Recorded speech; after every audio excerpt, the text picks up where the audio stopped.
इन्हीं लोग का प्रश्न होता है कि महाराज जी झाड़ू कहाँ रखे, झाड़ू किस दिशा में रखे।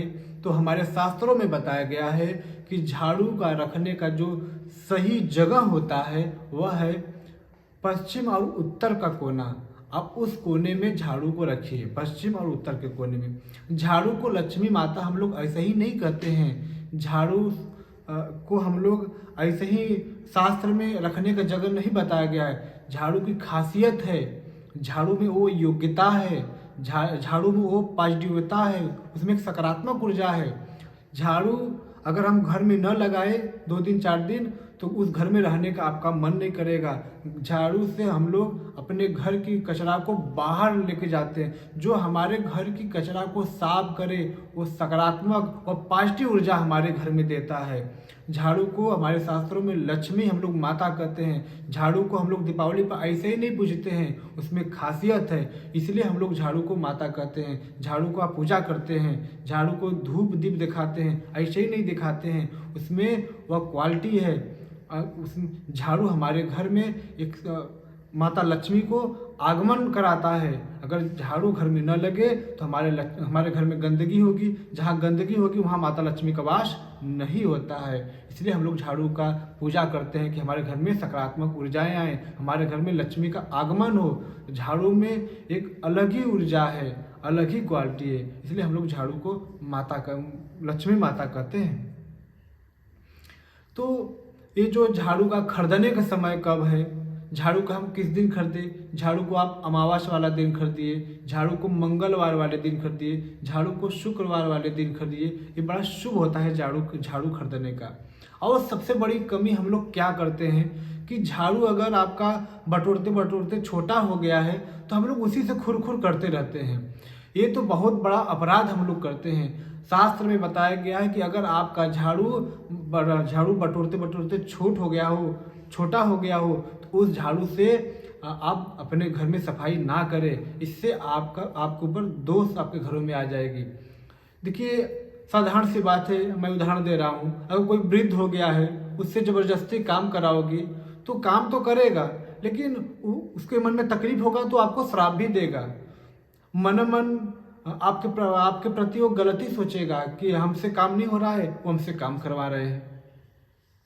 तो शास्त्र में बताया गया है कि अगर झाड़ू आपका छोट हो गया है बटोरते बटोरते तो उस झाड़ू से आप कदापि न बटोरे, साफ न करें। उस झाड़ू को प्रवाहित कर दें आप किसी बहते हुए जल में। झाड़ू की बड़ी महत्ता है हमारे शास्त्रों में।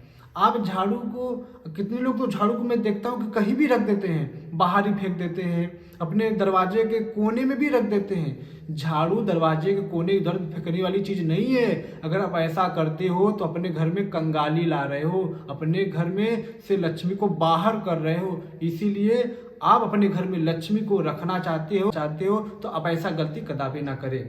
लक्ष्मी जो होती है, देखिए झाड़ू को कभी भी इधर उधर नहीं फेंकना चाहिए। जैसे झाड़ू हम लोग दरवाजे कोने में रख देते, नहीं रखना चाहिए।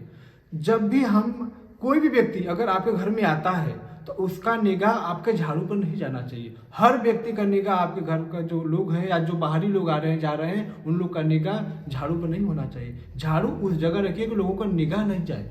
और झाड़ू रखने का जो दिशा मैं बता ही दिया हूँ, और पश्चिम और उत्तर का कोना होता है, अब वहाँ पर झाड़ू रखिए। और एक बात है, झाड़ू जो हम घर में लगाते हैं, जो बाहर, कभी कभी हम लोग घर में झाड़ू लगाते तो वही झाड़ू से बाहर भी लगाते नहीं। बाहर का झाड़ू अलग रखिए, जो आप द्वार बटोरते हो वो झाड़ू अलग रखिए, और जो आप जिस घर में आप झाड़ू लगाते हो जिस झाड़ू से, वो झाड़ू घर में ही रहने दीजिए, उसको बाहर मत ले जाइए। 2 झाड़ू रखिए, एक घर के लिए एक बाहर के लिए। ऐसा नहीं कि कहीं झाड़ू से बाहर भी बटोर लें और अंदर भी, ऐसा नहीं। ऐसा करेंगे तो आपके घर में लक्ष्मी नहीं आएंगी, नहीं टिकेंगी। इसलिए शास्त्र में बताया गया है कि झाड़ू घर के अंदर की झाड़ू अंदर होना चाहिए, घर की बाहर की झाड़ू बाहर होना चाहिए।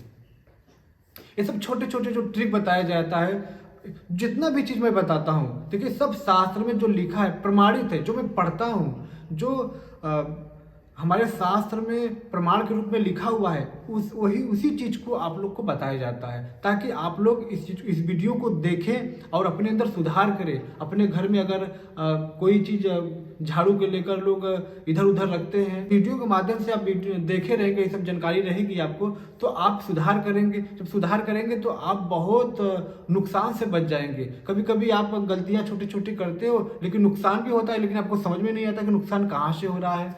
तो हम लोग जो शास्त्र है की कला बताता है। देखिए, शास्त्र का जब हम मार्गदर्शन करते हैं ना, तो जीवन में हमेशा आनंदित रहते हैं, क्योंकि शास्त्र आपको एक नई दिशा देता है, जिससे आपको एक सकारात्मक ऊर्जा मिलती रहती है। अब नकारात्मक चीज़ों की तरफ अब झुकाव आपका नहीं हो पाता है, क्योंकि आपके अंदर ज्ञान होता है। तो जो भी चीज़ हम आपको बताते हैं वीडियो के माध्यम से, सब शास्त्रों की बातें हैं। अगर आप इसको ध्यान से सुनते हैं, पूरा वीडियो देखते हैं, तो आप तो एकदम आनंदित रहेंगे।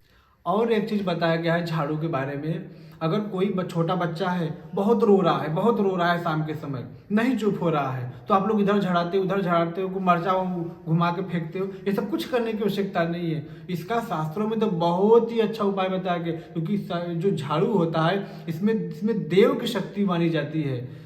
तो झाड़ू का एक सीख निकाल लीजिए, उसको 9 खंड कर दीजिए, एक पे एक तोड़ के 9 खंड करिए, उस बच्चे को 9 बार उतारिए, उस सीख को कहीं भी फेंक दीजिए, बच्चा तुरंत शांत हो जाएगा, उसका रोना तुरंत शांत हो जाएगा, नज़र दोष तुरंत खत्म हो जाएगा। ये होती है पावर अपने झाड़ू में। हाँ, झाड़ू कोई साधारण चीज़ नहीं होता है।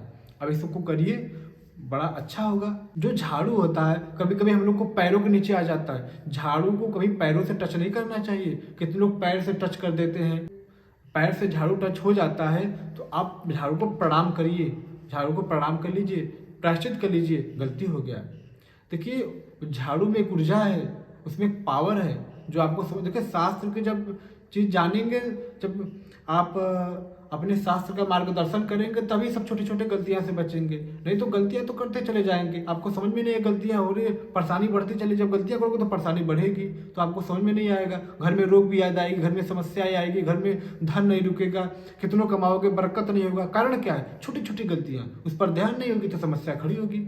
इसलिए सब चीज़ों का सुधार हमारे शास्त्रों में सुधार करने के लिए लिखा हुआ है। जब हम उसका मार्गदर्शन करेंगे तब कोई हमारे जीवन में समस्या नहीं आएगी।